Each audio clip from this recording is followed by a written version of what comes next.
ವಿಧಾನಸೌಧದಲ್ಲಿ ಎಸ್ಸಿ ಸಚಿವರ ಸಭೆ ನಡೆಸಿದಂತಹ ವಿಚಾರಕ್ಕೆ ನಿನ್ನೆ ಸಂಪುಟ ಸಭೆ ಬಳಿಕ ಯಾವ ದಲಿತ ಸಚಿವರ ಜೊತೆ ಸಭೆ ಮಾಡಿಲ್ಲ.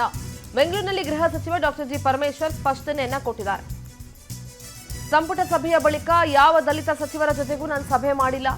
ಜಾತ್ರೆಗೆ ಕರೆಯೋದಕ್ಕೆ ಅಂತ ರಾಜನಹಳ್ಳಿ ಸ್ವಾಮೀಜಿಗಳು ಬಂದಿದ್ರು.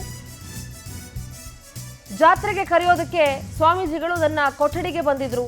ಸ್ವಾಮೀಜಿ ಬಂದ ವಿಷಯ ತಿಳಿದು ರಾಜಣ್ಣ ಹಾಗೆ ಜಾರಕಿಹೊಳಿ ಕೂಡ ಬಂದ್ರು. ನಾವೆಲ್ಲರೂ ಸ್ವಾಮೀಜಿಗಳ ಆಶೀರ್ವಾದವನ್ನ ಪಡ್ಕೊಂಡ್ವಿ. ಬೆಂಗಳೂರಿನಲ್ಲಿ ಗೃಹ ಸಚಿವ ಪರಮೇಶ್ವರ್ ಸ್ಪಷ್ಟನೆ ಕೊಟ್ಟಿದ್ದಾರೆ.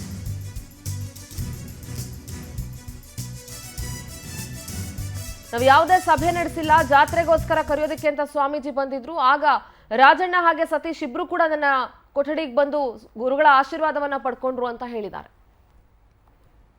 ಇಲ್ಲ, ನಾನು ಸಭೆ ಏನು ಮಾಡಲಿಲ್ಲ. ಎಸ್.ಟಿ. ಸಮುದಾಯದ ಸ್ವಾಮೀಜಿಯವರು, ರಾಜನಹಳ್ಳಿ ಸ್ವಾಮೀಜಿಯವರು ಜಾತ್ರೆ ಕರೆಯೋಕ್ಕೆ ಬಂದಿದ್ದರು.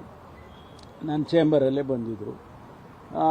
ಅವರು ಸತೀಶ್ ಜಾರಕಿಹೊಳಿ, ರಾಜಣ್ಣ ಅವರಿಗೆಲ್ಲ ಅಲ್ಲಿ ಸ್ವಾಮೀಜಿಯವರು ಅಲ್ಲಿದ್ದಾರೆ ಅಂತ ಗೊತ್ತಾಯಿತು. ಅವರು ಬಂದು ಸ್ವಾಮೀಜಿಯವರ ಆಶೀರ್ವಾದ ತಗೊಂಡು ಹೋದರು. ನಾವು ಕೂಡ ಅವರ ಆಶೀರ್ವಾದ ತಗೊಂಡು ನಾನು ಮನೆ ಕಡೆ ಬಂದೆ. ಇಲ್ಲ, ನಾನು ಸಭೆ ಏನು ಮಾಡಲಿಲ್ಲ. ಎಸ್.ಟಿ. ಸಮುದಾಯದ ಸ್ವಾಮೀಜಿಯವರು, ರಾಜನಹಳ್ಳಿ ಸ್ವಾಮೀಜಿಯವರು